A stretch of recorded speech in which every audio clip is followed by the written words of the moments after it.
Hello, my friends. Welcome back to Easy English Stories. I hope you are having a calm and peaceful day today. We will travel far back in time. We will go to ancient Egypt. We will visit a beautiful city by the sea. We will meet one of the most famous women in history. Her name was Cleopatra. This story is for English learners, so please relax. Listen slowly. Do not worry. If you do not understand every word, just follow the story. Every sentence will help your English listening. Every new word is a small step forward. Today's story is about Cleopatra, the last great queen of Egypt.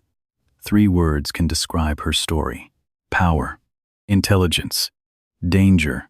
Cleopatra was not just beautiful. She was intelligent. She was brave. She spoke many languages. She lived in a palace. She met powerful Roman leaders.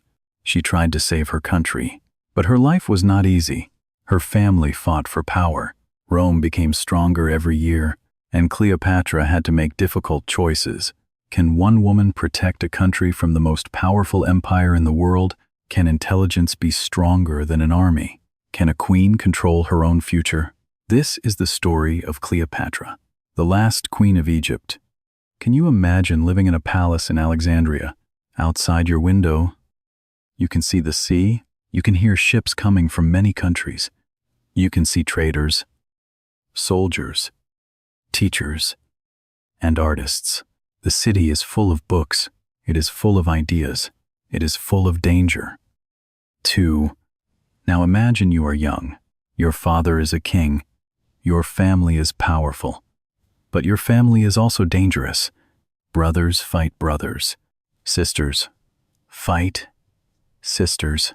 Everyone wants the throne. Everyone wants power. Now imagine this. You are a young woman in a world ruled by men. Many people think you should be quiet. Many people think you should obey. But you do not want to be weak. You want to rule. You want to speak to your people. You want to protect your country. This was Cleopatra's world. Cleopatra was born in Alexandria. Alexandria was one of the most important cities in the ancient world. It was in Egypt. It was near the sea. Many ships came to Alexandria. People came from Greece, Rome, Egypt, and many other places. There were rich markets. There were temples. There were palaces. There were schools. There were libraries. Alexandria was a city of learning. Cleopatra was born into the Ptolemaic family. This family ruled Egypt for many years, but they were not originally Egyptian.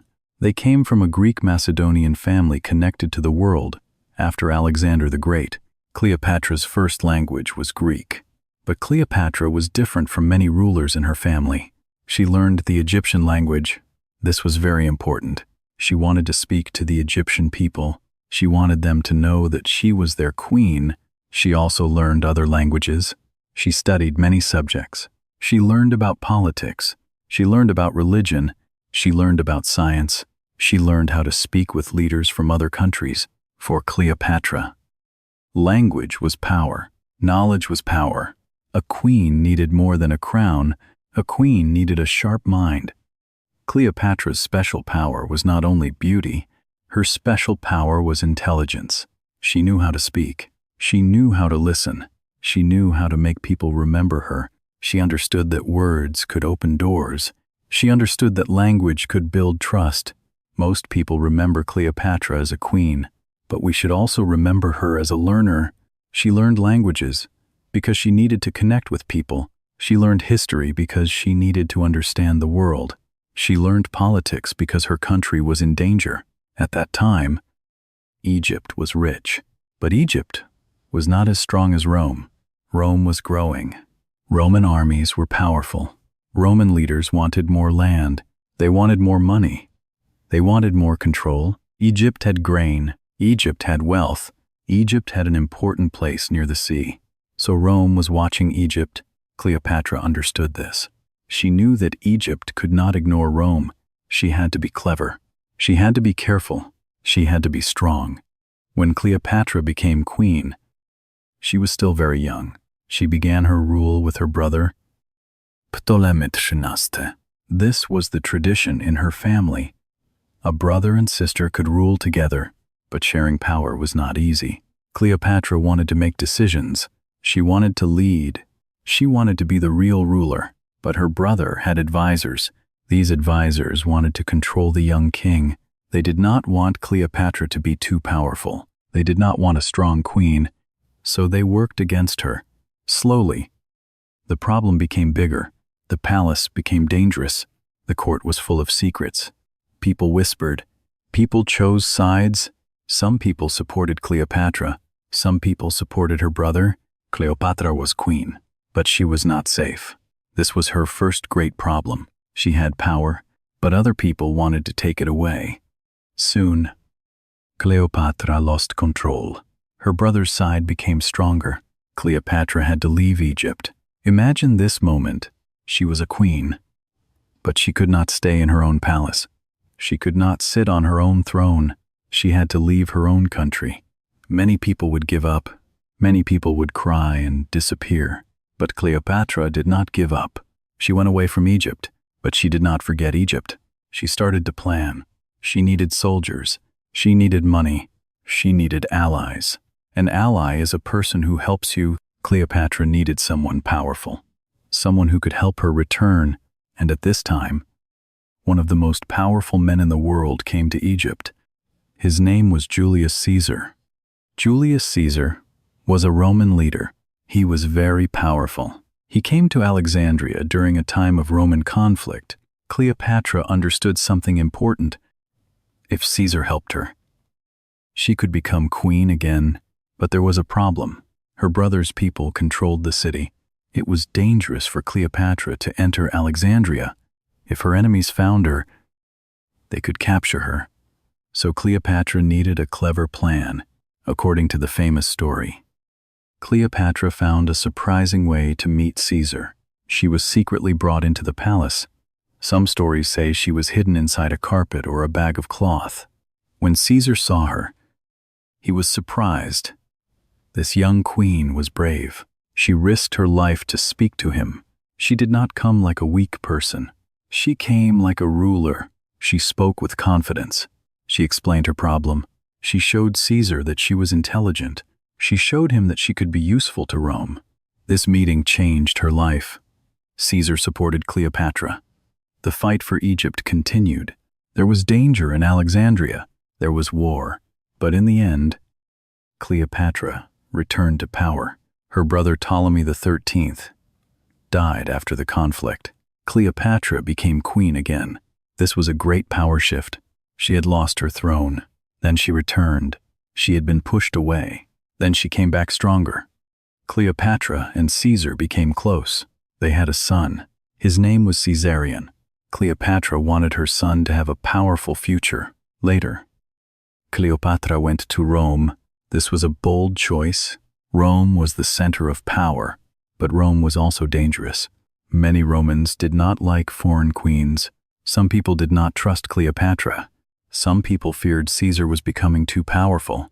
Then, something terrible happened. Julius Caesar was killed in Rome. After Caesar's death, Cleopatra returned to Egypt. Now the world was changing again. Rome entered another period of fighting. Powerful men wanted control. One of these men was Mark Antony. He was a Roman general. He was strong. He was famous. He controlled the eastern part of the Roman world for a time. Mark Antony needed Egypt.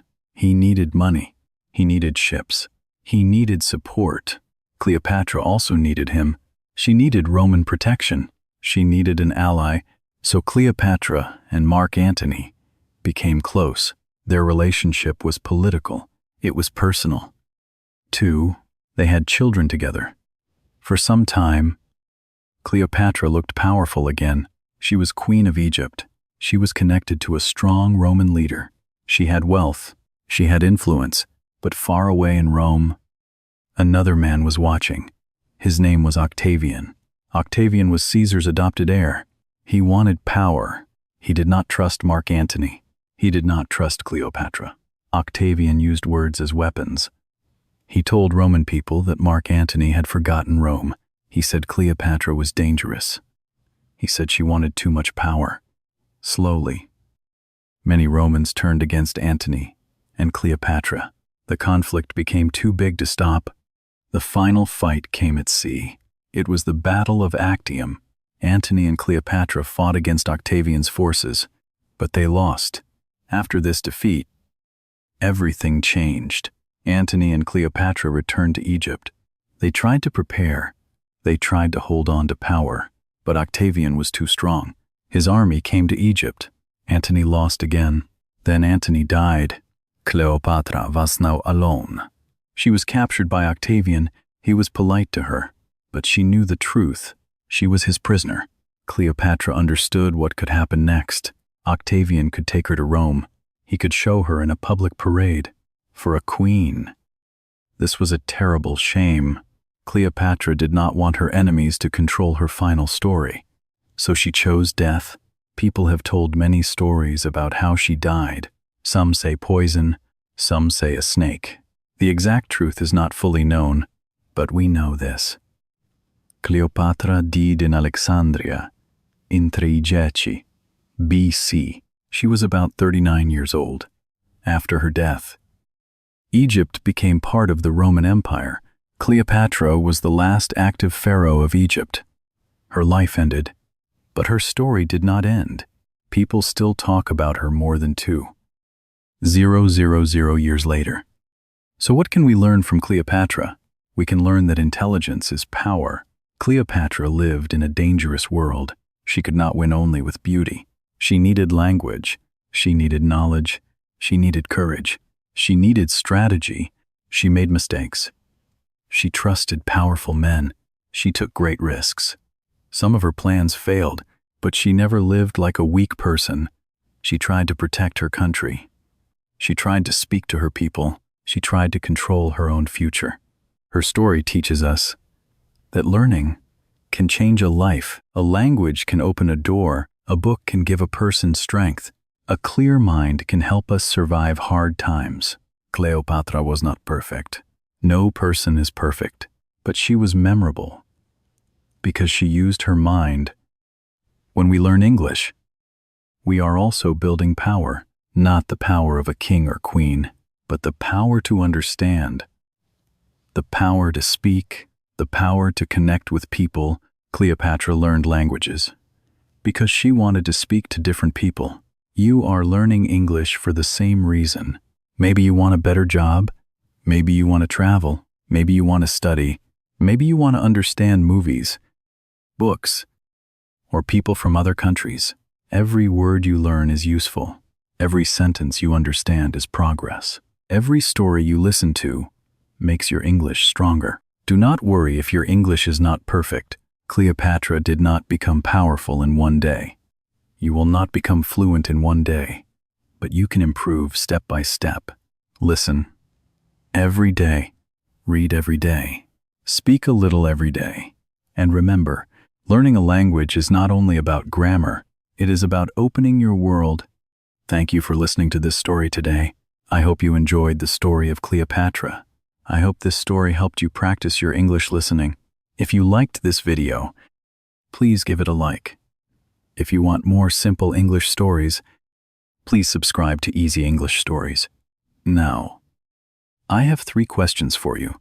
Please answer in the comments. Question 1.